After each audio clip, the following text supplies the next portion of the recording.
அனைவருக்கும் வணக்கம் and welcome to Tamil lights off. இது இரண்டாம் உலகப் போரின் மறைக்கப்பட்ட கதைகள் பாகம் 5. முதல் 4 பதிவுகளை நம்ம போஸ்ட் பண்ணிட்டோம். அதை யாராவது பார்க்க மிஸ் பண்ணிங்கன்னா அதற்கான லிங்க் ஐ பட்டன் டிஸ்கிரிப்ஷன் பாக்ஸில் இருக்குது, செக் பண்ணி பாருங்கள். அந்த 4 பதிவுகளை பார்த்த நண்பர்களுக்கு மட்டும்தான் இந்த 5ஆம் பாகத்தோட அந்த சுவாரஸ்யத்தை உங்களால் உணர முடியும். ஓகே, 5ஆம் பாகத்துக்குள்ளே நம்ம நேரடியாக போகிறதுக்கு முன்னாடி ஒரு சின்ன ரீகேப். ஏன்னா நிச்சயமாக 4ஆம் பாகத்தில் சொன்ன நிறைய விஷயத்த நீங்கள் மறந்துருக்க அதிகமான வாய்ப்பு இருக்குது. ஒரு சின்ன ரீகேப் பார்த்துட்டு அப்படியே நம்ம அந்த கதைக்குள்ளே நம்ம போயிடலாம். ஜெர்மனி ஒரு வழியாக ஐரோப்பாவில் இருக்கக்கூடிய ஒரு நாடுகளை தனது கட்டுப்பாட்டுக்கு அவங்க வெற்றிகரமாக கொண்டு வர ஆரம்பிச்சிருப்பாங்க. ஜெர்மனிக்கு தேவையான இயற்கை வளம் நார்வே, செக்கோஸ்லோவாக்கியா, இன்னும் பல நாடுகளை அவங்க கட்டுப்பாட்டுக்கு கொண்டு வந்துட்டாங்க. அதை பயன்படுத்தி இராணுவத்துக்கு தேவையான பல முக்கிய பொருட்களை இப்போ அங்கே அதிகமாக உற்பத்தி பண்ண ஆரம்பிச்சிட்டாங்க. இன்னொரு பக்கம் ஐரோப்பாவில் இருக்கக்கூடிய ஒரு சக்தி வாய்ந்த நாடாக முதல் உலக போருக்கு அப்புறம் பார்க்கப்பட்ட பிரான்ஸ் என்று அழைக்கப்பட்ட அந்த நாட்டை இப்போ முழுமையாக ஜெர்மனி சரணடைய வச்சுருப்பாங்க. இது ஜெர்மனி வரலாறில் ஒரு முக்கிய நிகழ்வாக பார்க்கப்படுது. பிரான்ஸை தனது கட்டுப்பாட்டுக்கு கொண்டு வந்த பின்னர் பிரிட்டனுக்கு ஒரு விஷயம் புரிஞ்சு போச்சு. பிரிட்டன் அந்த நாட்டோட பிரதமர் வின்ஸ்டன் சர்ச்சில் ஒரு முக்கிய விஷயத்தை உணர ஆரம்பிக்கிறார். வரப்போகும் நாட்கள் ஜெர்மனி எதிர்த்து சண்டை போடக்கூடிய ஒரே ஒரு நாடா நம்ம நாடு மட்டும் தான் இருக்க போது. இது பிரிட்டன் விசஸ் ஜெர்மனி போர். அதன் காரணமாக அந்த நாட்டு மக்களுக்கு ஒரு முக்கிய அறிவிப்பு ஒன்று கொடுத்துருப்பாரு. கிரேட் பிரிட்டன் வாரோட ஒரு தொடக்கத்தை நோக்கி நீங்கள் எதிர்கொண்டு காத்திருங்க. அதற்கான அத்தனை எச்சரிக்கையும் அந்த நாட்டு மக்களுக்கு ஒரு பக்கம் வின்ஸ்டன் சர்ச்சில் கொடுக்க, அதே சமயத்தில் ஹிட்லர் அவர்கள் 2 முறை பிரிட்டனுக்கு அமைதிக்கான ஒரு ஒப்பந்தத்தில் ஈடுபட விரும்புவார்.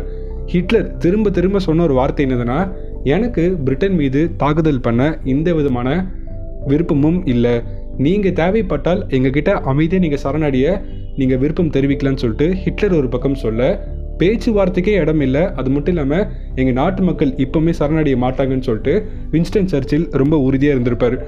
ஸோ ஹிட்லர் அவர்கள் ஆப்ரேஷன் சீ லயன் என்று அழைக்கப்படும் கடல் வழியாக நம்ம முதல்ல பிரிட்டனோட அந்த நேவி ஃபோர்ஸை நம்ம தாக்கின பிறகு நம்ம நாட்டோட விமானப்படை லூஃப்ட்வாஃப் என்று அழைக்கப்படும் அதை படையை கொண்டு பிரிட்டன் மீது நம்ம குண்டுகளை வீசி நம்ம நேரடியாக பிரிட்டனுக்குள்ள ஒரு இன்வேஷன், அதாவது ஆக்கிரமிப்பு செய்ய ஆரம்பிக்கலான்னு சொல்லிட்டு ஹிட்லர் அவர்கள் ஆப்ரேஷன் சீ லயன் என்று அழைக்கப்படும் ஒரு முக்கிய ஆப்ரேஷனை தொடங்குவார். 1940 ஜூலை 16ஆம் தேதி அன்று ஆப்ரேஷன் சீ லயன் என்று அழைக்கப்படும் அந்த முக்கிய திட்டத்துக்கு ஏற்ப பிரிட்டன் நாட்டோட படைகளை எதிர்த்து சண்டை போட ஜெர்மனி படைகள் ரொம்ப தீவிரமாக ஒரு முக்கிய பயிற்சியில் ஈடுபட ஹிட்லர் அவர்கள் ஒரு உத்தரவு கொடுத்திருப்பார். ஒரு பக்கம் ஹிட்லரின் படைகள் ஒரு தீவிரமான ஒரு பயிற்சி, பாராசூட் பயிற்சியில் ஆரம்பிக்கப்பட்டு குண்டுகளை இப்படி வீசுவது, கடல் ரீதியான ஒரு தாக்குதலை நம்ம இப்படி பண்ணலாம்னு சொல்லிட்டு பல முக்கிய போர் பயிற்சியில் அவங்க எடுத்து நிற்பாங்க. அந்த மாதிரி பயிற்சி எடுக்கும்போது பிரிட்டன் ஒரு சின்ன சர்ப்ரைஸாக கொடுப்பாங்க. பிரான்ஸ் நாட்டுக்கு சொந்தமான 3 மிகப்பெரிய போர்க்கப்பல்களை முழுமையாக தாக்கி அழிக்க ஒரு முக்கிய உத்தரவை வின்ஸ்டன் சர்ச்சில் அவர்கள் கொடுத்திருப்பார். இந்த உத்தரவை கொடுத்த பின்னர் வின்ஸ்டன் சர்ச்சில் ஒரு முக்கியமான வார்த்தையை சொல்லியிருப்பார். இது நிச்சயமாக ஒரு கசப்பான ஒரு முடிவு தான், இருந்தாலும் இந்த முடிவை நாங்கள் எடுத்து தான் ஆகணும்.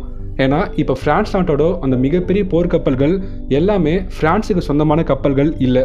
அது முழுமையாக ஜெர்மனியோட இராணுவத்துக்கு கட்டுப்படக்கூடிய ஒரு கப்பல்கள். இதை பயன்படுத்தி நிச்சயமாக எங்கள் நாடு மீது தாக்குதல் பண்ண வாய்ப்பு இருக்குன்னு சொல்லிட்டு பிரிட்டனுக்கு நல்லாவே தெரியும். ஸோ பிரிட்டன் நேரடியாக தனது ராயல் நேவி ஃபோர்ஸை அனுப்புவாங்க. அதே மாதிரி பிரான்ஸ் நாட்டுக்கு சொந்தமான 3 கப்பல்களை அங்கே முழுமையாக தாக்கி அழிச்சிருவாங்க. இதில் பிரான்ஸ் நாட்டோட 1300 இராணுவ வீரர்கள் உயிரிழந்துருவாங்க. இது இன்னும் வின்ஸ்டன் சர்ச்சில் கவலைப்படுத்தக்கூடிய ஒரு செய்தி தான். பட் இருந்தாலும் இந்த முடிவெடுக்க ஒரே ஒரு காரணம், பிரான்ஸோட அந்த போர்க்கப்பல்களை பயன்படுத்தி தன் நாட்டு மீது ஜெர்மனி படையெடுத்து வந்துடுவாங்கன்னு சொல்லிட்டு தான் பிரிட்டன் இந்த கசப்பான முடிவை அந்த நேரத்தில் எடுத்திருப்பாங்க. ஹிட்லர் அவர்கள் நிச்சயமாக எதிர்பார்த்திருக்கவே மாட்டார் இந்த மாதிரி ஒரு தாக்குதலை பிரிட்டன் அரசாங்கம் பண்ண போகிறாங்கன்னு சொல்லிட்டு. இந்த தாக்குதலுக்கு பிறகு தான் ஹிட்லர் ஒரு விஷயத்தை உணர ஆரம்பிப்பார். பிரிட்டன் நாட்டோட ஒரு மிகப்பெரிய பலமே பிரிட்டன் கிட்ட இருக்கக்கூடிய அந்த ராயல் நேவி ஃபோர்ஸ், அந்த கப்பல் படை தான்.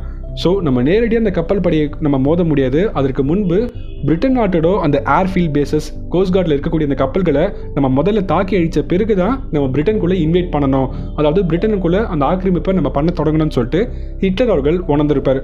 ஹிட்லர் அவர்கள் அதற்கு இன்னொரு திட்டத்தை அவர் போட ஆரம்பிச்சிருவார். பட் இருந்தாலும் 19th ஜூலை ஒரு முக்கிய பேச்சுவார்த்தைக்கு பிரிட்டனாக அவர் அழைப்பார். நான் மறுபடியும் சொல்கிறேன், எனக்கு பிரிட்டன் மீது தாக்குதல் பண்ண விருப்பம் இல்லை. போலாந்து மீது ஜெர்மனி அரசாங்கம் போர் தொடுத்து போகும்போது தேவையில்லாமல் நீங்கள் தான் எங்கள் நாடு மீது நீங்கள் போர் அறிவிச்சிங்க. மற்றபடி பிரிட்டன் அரசாங்கம் மீது தாக்குதல் பண்ண ஜெர்மனிக்கு இன்றைக்குமே விருப்பம் இல்லைன்னு சொல்லிட்டு ஹிட்லர் ரொம்ப உறுதியாக சொல்வார். ஸோ ஹிட்லர் செகண்ட் சான்ஸ் ஒன்று கொடுத்துருப்பாரு. அந்த செகண்ட் சான்ஸையும் வின்ஸ்டன் சர்ச்சில் அவர்கள் ஏற்க மறுப்பு தெரிவிப்பார்.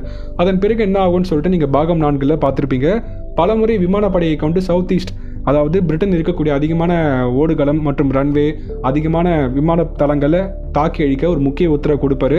கோஸ்ட் கார்டில் இருக்கக்கூடிய கப்பல்களையும் தாக்கி அழிக்க ஒரு உத்தரவு கொடுப்பாரு. ஸோ பாகம் 4 அதை பற்றி நம்ம ரொம்ப விரிவாக பேசியிருப்போம். பாகம் 4 நம்ம இதை முடிச்சிருப்போம்னா, பெப்போ ஷெமிட் என்று அழைக்கப்படும் ஒரு இன்டெலிஜென்ஸ் ஆஃபீஸர்.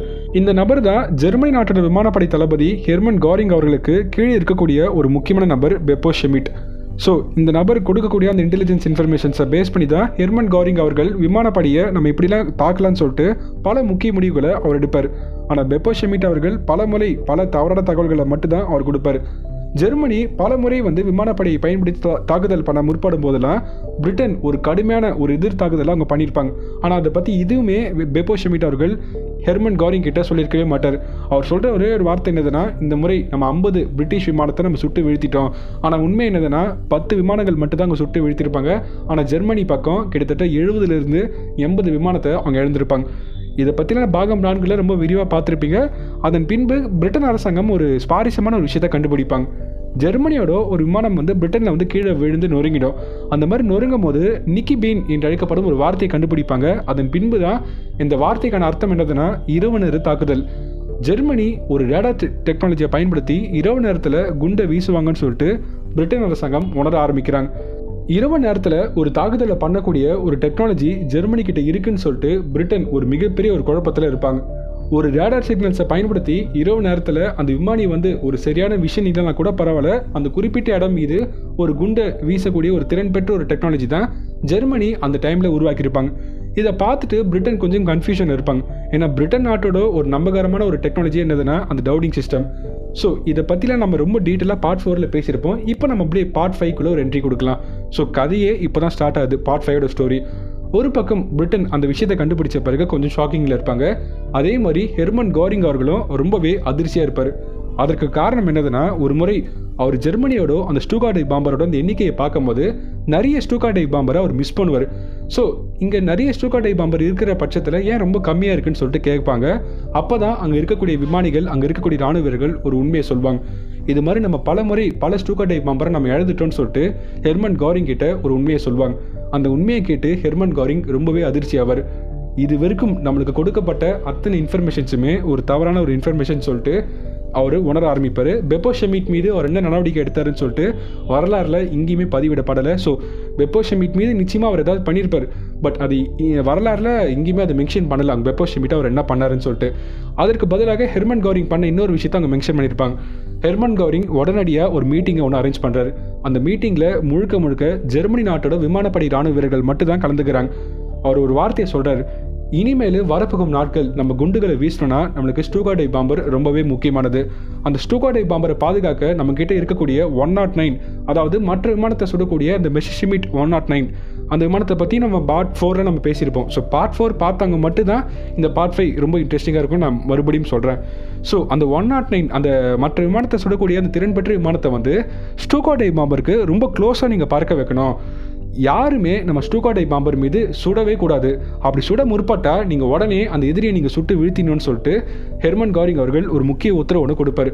இது கேட்ட உடனே ஜெர்மனியோட விமானப்படைகளோட வீரர்கள் ரொம்பவே குழப்பமாக இருப்பாங்க. இப்படி ஒரு ஸ்டூகார்டை பாம்பருக்கு நம்ம ரொம்ப அருகாமி நம்ம பறக்க முடியும். அவர் சொல்லியிருப்பார் ஹெர்மன் கோரிங், நீங்கள் ஒரு க்ளோஸ் எஸ்காட், அதாவது அந்த விமானத்தை நீங்கள் முழுமையாக பாதுகாக்கணும். நம்மக்கிட்ட ஸ்டூகார்டை பாம்பர் எண்ணிக்கை ரொம்ப கம்மியாக இருக்குது. ஸோ நம்ம அதை பாதுகாக்கிற பட்சத்தில் மட்டும்தான் நம்ம எதிரிகள் மீது குண்டை வீச முடியும்னு சொல்லிட்டு ஹெர்மன் கோரிங் அவர்கள் சொல்லுவார். ஸோ ஹெர்மன் கோரிங் அவர்கள் சொன்ன அந்த திட்டத்துக்கு ஏற்ப பிரிட்டன் எதிரான ஒரு போர் வரும்போது ஸ்டூகார்டை பாம்பருக்கு பக்கத்தில் எஸ்கார்ட் பண்ண ஜெர்மனியோட 109 விமானங்கள் களமிறங்குவாங்க. ஆனால் இதுதான் ஜெர்மனி பண்ண ஒரு மிகப்பெரிய தவறு. அந்த மாதிரி எஸ்கார்ட் பண்ணும்போது ஜெர்மனியோட ராணுவ வீரர்கள் அந்த ஸ்டூகார்டை பாம்பரை எஸ்கார்ட் பண்ணுறதுல மட்டும்தான் அதிகமாக கவனம் செலுத்துறாங்க தவிர, அந்த ஸ்டூகார்டை பாம்பரை எஸ்கார்ட் பண்ணும்போது அந்த விமானத்துக்கு பின்னாடி பிரிட்டனோட விமானங்கள் வருதை அவங்க கவனிக்க மாட்டாங்க. இதன் காரணமாக இன்னும் பல விமானத்தை அங்கே இழந்தாங்க. பட் இந்த டெக்னாலஜி பல இடத்துல ஐடியாவும் வேலை செஞ்சுது. அது என்னதுன்னா, டவுடிங் சிஸ்டம் என்று அழைக்கப்படும் அந்த ரேடார் டிஃபென்ஸ் சிஸ்டத்தை டோட்டலாகவே ஜெர்மனி சுட்டு வீழ்த்திருப்பாங்க. அதாவது குண்டுகளை வீசி அதை அழிச்சிருப்பாங்க. இது ஹெர்மன் கோரிங்க்கு ஒரு மிகப்பெரிய ஒரு வெற்றி. அதாவது 10 விமானத்தை நான் இழந்தால் கூட பரவாயில்ல, உன் நாட்டோட அந்த டிஃபென்ஸ் அந்த ரேடார் சிஸ்டத்தை நான் அழிச்சிட்டேன். இனிமேல் நான் 120 மைல்ஸ்க்கு பின்னால் நான் வரும்போது நீ இப்படி என்னை கண்டுபிடிக்கிறேன்னு சொல்லிட்டு ஹெர்மன் கோரிங் அவர்கள் பிரிட்டனோட விமானப்படைக்கு ஒரு மிகப்பெரிய ஒரு சவால் ஒன்று கொடுத்தாரு. பிரிட்டன் ஒரு மிகப்பெரிய ஒரு பிரச்சனையை ஃபேஸ் பண்ணாங்க. ஏன்னா மறுபடியும் அந்த டவுடிங் சிஸ்டமை கட்டமைக்கிறதுக்கு கிட்டத்தட்ட 1 மாத காலம் அந்த டைம் எடுக்கும். இந்த 1 மந்த் இந்த டைம் கேப்பில் பயன்படுத்தி தான் ஹெர்மன் கவரிங் அவர்களும் தாக்குதலை பண்ண போகிறாருன்னு சொல்லிட்டு பிரிட்டனுக்கு நல்லாவே தெரியும். மறுபடியும் வின்ஸ்டன் சர்ச்சில் அவர்கள் அந்த நாட்டு மக்களுக்கு ஒரு அறிவிப்பு கொடுக்குறாரு. அந்த நாட்டு மக்கள் எல்லாருமே அந்த டவுடிங் சிஸ்டத்தை மறுபடியும் கட்டமைக்க ஒரு மிகப்பெரிய ஒரு உதவி ஒன்று பண்ணுறாங்க. அது மட்டும் இல்லாமல் பிரிட்டன் அந்த நாட்டோட மினிஸ்ட்ரி ஆஃப் ஏர்கிராஃப்ட் ப்ரொடக்ஷனோட மினிஸ்டர் லார்ட் பீவர் அவர்கள் மக்கள் கிட்ட ஒரு முக்கியமான ஒரு ஃபண்டை ரைஸ் பண்ண சொல்லி கேட்டிருப்பார். அது எதற்காகனா ஸ்பிட்ஃபயர் என்று அழைக்கப்படும் அந்த பிரபலமான விமானத்தை நம்ம இன்னும் அதிகமாக உருவாக்கணும்னு சொல்லிட்டு அந்த ஃபண்டை அவங்க ரைஸ் பண்ணுவாங்க. அந்த ஃபண்டை பயன்படுத்தி மட்டுமே 496 பிராண்ட் நியூ விமானத்தை வந்து இங்கிலாந்து அரசாங்கம் உருவாக்குவாங்க. இது இங்கிலாந்துக்கு ஒரு மிகப்பெரிய ஒரு மாற்றமாக அவங்க பார்த்தாங்க. மறுபடியும் ஜெர்மனியோட ஸ்டூகார்டை பாம்பர் மற்றும் அந்த மெசர்ஷமிட் 109 மற்றும் மெசர்ஷமிட் 110 போன்ற விமானத்தை கொண்டு ஜெர்மனி ஒரு கடுமையான ஒரு தாக்குதலை பண்ண முற்பட்டாங்க. ஆனால் இந்த முறை ஜெர்மனி என்ன பண்ணாங்கன்னா ஒரு விஷயத்தை தெரிஞ்சுக்கிட்டாங்க. பிரிட்டன் கிட்ட இந்த விதமான டவுனிங் சிஸ்டம் இல்லை. ஸோ நம்ம நேரடியாக ஒரு மிகப்பெரிய ஒரு தாக்குதலை பண்ணலான்னு சொல்லிட்டு ஹெர்மன் கவரிங் அவர்கள் 700 விமானத்தை ஒரே நேரத்தில் அனுப்புவார். 700 விமானப்படைகளை கொஞ்சம் இமேஜின் பண்ணி பாருங்க. 700 விமானங்கள் வந்து வானத்தில் பிரிட்டனை நோக்கி போவோம். ஆனால் அந்த 700 விமானத்தை சிறப்பாக பிரிட்டன் நாட்டோட ஏர்ஃபோர்ஸ் வந்து எதிர்கொள்வாங்க. வெறும் 300லேருந்து 400 விமானத்தை பயன்படுத்தி பிரிட்டன் அரசாங்கம் ஒரு மிகப்பெரிய பதில் தாக்குதலை கொடுப்பாங்க. இந்த நிகழ்வு எல்லாமே 15th of August நடந்த ஒரு முக்கியமான ஒரு விஷயம். ஸோ ஆஃப்டர்நூன் ஒரு படையை அவங்க அனுப்புவாங்க, மார்னிங் ஒரு படையை அவங்க அனுப்புவாங்க, ஈவினிங் டைமில் ஒரு படையை அவங்க அனுப்புவாங்க. இது மாதிரி ஜெர்மனி மாறி மாறி தொடர்ச்சி அந்த படைகளை அனுப்பினே இருந்தாங்க. ஒரு கட்டத்தில் கிட்டத்தட்ட ஜெர்மனியோட 75 ஸ்டூகார்டை பாம்பரை அவங்க டோட்டலாகவே இழந்துட்டாங்க. அதற்கு காரணம் பிரிட்டன் நாட்டோட அந்த ஸ்பிட்ஃபயர். அதே மாதிரி பிரிட்டனுக்கு சொந்தமான 40லேருந்து 32 ஸ்பிட்ஃபயர் விமானத்தை அந்த நாட்டு அரசாங்கமும் இழந்திருப்பாங்க. ஸோ மாறி மாறி ஒரு மிகப்பெரிய ஒரு டாக் ஃபைட்டாக அங்கே பண்ணின்னு இருக்கிற பட்சத்தில் ஒரு சின்ன பிரேக் ஒன்று விடுவாங்க August 16 அன்னைக்கு. அப்போ தான் பிரிட்டன் கொஞ்சம் சந்தேகப்பட ஆரம்பிப்பாங்க. ஓகே, நம்மக்கிட்ட டவுடிங் சிஸ்டம் இல்லைனா கூட நம்மளால் இந்த போரை சமாளிக்க முடியும். ஆனால் இரவு நேரத்தில் ஜெர்மனி இந்த தாக்குதல் பண்ண முற்பட்டால் அப்போ நம்ம எப்படி இந்த போரை சமாளிப்போம்னு சொல்லிட்டு பிரிட்டன் ஒரு மிகப்பெரிய ஒரு அச்சத்தில் இருப்பாங்க. அந்த அச்சத்துக்கு ஏற்ப ஹிட்லர் அவர்கள் இரவு நேர தாக்குதலுக்கு ஒரு முக்கிய உத்தரவை அறிவிப்பார். அதன்படியே ஹிட்லர் அவர்கள் சொன்ன அந்த தாக்குதலை ஜெர்மனியோட விமானப்படைகள் பண்ண ஆரம்பிப்பாங்க. அங்கே தான் லண்டனில் ஆரம்பிக்கப்பட்டு பல முக்கியமான மக்கள் அதிகமாக வசிக்கக்கூடிய பல இடங்களை அவங்க இழந்து போயிருப்பாங்க. இது பிரிட்டனை ரொம்பவே கோபப்படுத்துகிற ஒரு செயல். ஸோ ஒரு பக்கம் பிரிட்டன் நாட்டு இராணுவ படை வீரர்கள் மற்றும் பிரிட்டன் நாட்டோட இராணுவம் சம்பந்தமான தளங்களை மட்டும்தான் இத்தனை நாட்களாக அவங்க தாக்கின்னு இருந்தாங்க. ஆனால் இப்போது இரவு நேரத்தில் லண்டன் மட்டும் இல்லாமல் பிரிட்டனில் இருக்கக்கூடிய பல முக்கிய நகரத்தை அவங்க தாக்க ஆரம்பிச்சிட்டாங்க. இதற்கு மேற்பட்டும் நம்ம டவுடிங் சிஸ்டமை நம்ம உடனே ரெடி பண்ண முடியாது. நம்ம ஏதாவது ஒரு மிகப்பெரிய முடிவு பண்ணலன்னா பிரிட்டன் இந்த போரில் தோற்று போயிடுவாங்கன்னு சொல்லிட்டு வின்ஸ்டன் சர்ச்சிலுக்கு நல்லாவே தெரியும். ஸோ வின்ஸ்டன் சர்ச்சில் ஒரு அதிரடியான ஒரு முடிவு எடுக்கிறார். அது என்னதுன்னா பெர்லினை நோக்கி எங்கள் நாட்டு விமானப்படைகள் பறக்க போகுதுன்னு சொல்லிட்டு ஒரு அறிவிப்பு கொடுப்பாரு. அதை கேட்டு மக்கள் எல்லாருமே கொஞ்சம் அச்சப்படுவாங்க, அதே சமயத்தில் கொஞ்சம் உற்சாகம் அடைவாங்க. அதன்படியே 18th of August ஜெர்மனியோட தலைநகரமான பெர்லின் மீது தாக்குதலை பண்ண பிரிட்டன் நாட்டோட விமானப்படைகள் தொடங்குவாங்க. இது ஹிட்லர் எதிர்பார்க்காத ஒரு மிகப்பெரிய ஒரு செயல். ஏன்னா இது வரைக்கும் ஹிட்லர் வந்து மற்ற நாடுகள் மீது தான் தாக்குதல் பண்ணி அவருக்கு பழக்கம் இருக்குது. ஆனால் மற்ற நாடுகள் மீது தாக்குதல் பண்ணாலும் அந்த நாட்டுக்குள்ளே மட்டும்தான் அவங்க 2 பேரும் சண்டை போட்டுப்பாங்க. ஆனால் அந்த நாட்டில் இருந்து நீ என் நாட்டோட தலைநகரத்துக்கு வருவேன்னு சொல்லிட்டு இன்றைக்குமே ஹிட்லர் வந்து கற்பனை பண்ணி கூட பார்த்துருக்க மாட்டார். பெர்லின் மீது ஒரு கடுமையான ஒரு தாக்குதலை ராயல் ஏர்ஃபோர்ஸ் வந்து பண்ண ஆரம்பிப்பாங்க. மறுபடியும் ஹிட்லரோட அந்த தாக்குதல் படைகள் வந்து என்ன பண்ணுவாங்கன்னா லண்டன் மீது தாக்குதல் பண்ணுவாங்க. தொடர்ச்சியாக இந்த போர் வந்து ஒரு ஓய்வே இல்லாத ஒரு போர் மாதிரி மாறின்னு வருது. இரவு நேரத்துலையும் தாக்குதல் பண்ணுறாங்க, பகல் நேரத்துலையும் தாக்குதல் பண்ணுறாங்க. ஸோ ஸ்பிட்ஃபயர்ஸ் பிரிட்டன் நாட்டு ஏர்ஃபோர்ஸும் ஒரு பக்கம் சமாளிக்கிறாங்க. அதே மாதிரி தாக்குதல் பண்ண தொடர்ச்சியாக ஜெர்மனியோட விமானப்படைகளும் தொடர் தாக்குதலை பண்ணின்னு இருக்காங்க. செப்டம்பர் 15 லூஃப்ட் வாஃப் ஜெர்மனியோட விமானப்படைகள் கடைசியாக ஒரு மிகப்பெரிய தாக்குதலை பண்ண முற்படுறாங்க. ஆனால் அங்கேயும் ஜெர்மனி விமானப்படைகள் ஒரு மிகப்பெரிய ஒரு தோல்வியை தான் பார்க்குறாங்க. கிட்டத்தட்ட 56 ஜெர்மன் நாட்டுக்கு சொந்தமான ஸ்டூகார்டை பாம்பரை அவங்க இழந்துட்டாங்க. ஆனால் அப்படியே பிரிட்டன் பக்கம் பார்க்கும்போது 28 ஏர்ஃபோர்ஸ் அதாவது ஸ்பிட்ஃபயரை மட்டும் தான் அவங்க இழந்திருப்பாங்க. இது நிச்சயமாக பிரிட்டனுக்கு ஒரு மிகப்பெரிய வெற்றி. வின்ஸ்டன் சர்ச்சில் அங்கே இருக்கக்கூடிய ஒரு மக்களும் குடிமகன்களும் ஹீரோவாக கொண்டாட ஆரம்பிக்கிறாங்க. ஹிட்லர் ஒரு விஷயத்தை கவனிக்கிறார். அப்போ தான் இதற்கு மேற்பட்டும் நம்ம பிரிட்டன் மீது விமானப்படையை பயன்படுத்தி அந்த போரில் வெற்றி அடைய முடியும்னு சொல்லிட்டு எனக்கு நம்பிக்கை இல்லைன்னு சொல்லிட்டு ஹெர்மன் கவரிங்கை கூப்பிட்டு ஒரு முக்கிய உத்தரவு ஒன்று கொடுக்குறாரு. உடனே உன் படைகளை பின்வாங்க செய். இதற்கு மேற்பட்டும் லூஃப்ட் வாஃபை பயன்படுத்தி நம்ம பிரிட்டன் மீது போரில் வெற்றி அடைய முடியாது. ஹிட்லர் சொன்ன இந்த உத்தரவுக்கு ஏற்ப ஹெர்மன் கோரிங்கும் தனது படைகளை பின்வாங்குறார். ஜெர்மனியும் அடுத்த 2 ஆண்டுகள் எதுவுமே பண்ணாம ரொம்ப அமைதி காக்குறாங்க. அப்பதான் இந்த உலகத்துல அடுத்த முக்கிய நிகழ்வு நடக்குது. Japan versus America. இனிமேல் தான் அமெரிக்காவோட என்ட்ரியை இந்த போரில் நீங்கள் அதிகமாக பார்க்க போகிறீங்க. ஸோ காத்திருங்க. பாகம் 6ல் அமெரிக்கன்ஸோட அந்த என்ட்ரியை பற்றி நம்ம ரொம்ப டீட்டெயிலாக பேசலாம். வேர்ல்டு வார் 2 இன்னும் நிறைய பாகங்கள் இருக்குது. ஹிட்லர் கொல்லப்பட்ட ஒரு கதையே ஒரு சுவாரஸ்யமான ஒரு மர்மம் தான். ஸோ காத்திருங்கள். இந்த பதிவை முடிந்த வரைக்கும் நீங்கள் ஷேர் பண்ணுங்கள். மறக்காமல் உங்கள் கருத்துக்களை கமெண்ட் செக்ஷனில் பதிவு பண்ணுங்கள். Signing off Tamil lights off channel. நன்றி. ஜெய்ஹிந்த். மறக்காம Tamil lights off channel Instagram, Telegram போன்ற பல சோஷியல் மீடியாவில் வரப்போகும் நாட்கள் நீங்கள் ஃபாலோ பண்ண ஆரம்பிங்க. அதுக்கான லிங்க் நாங்கள் கீழே கொடுக்குறோம். இனிமேல் நாங்கள் கொஞ்சம் கொஞ்சமாக சோஷியல் மீடியாவில் ஆக்டிவாக ஆரம்பிக்கிறோம்.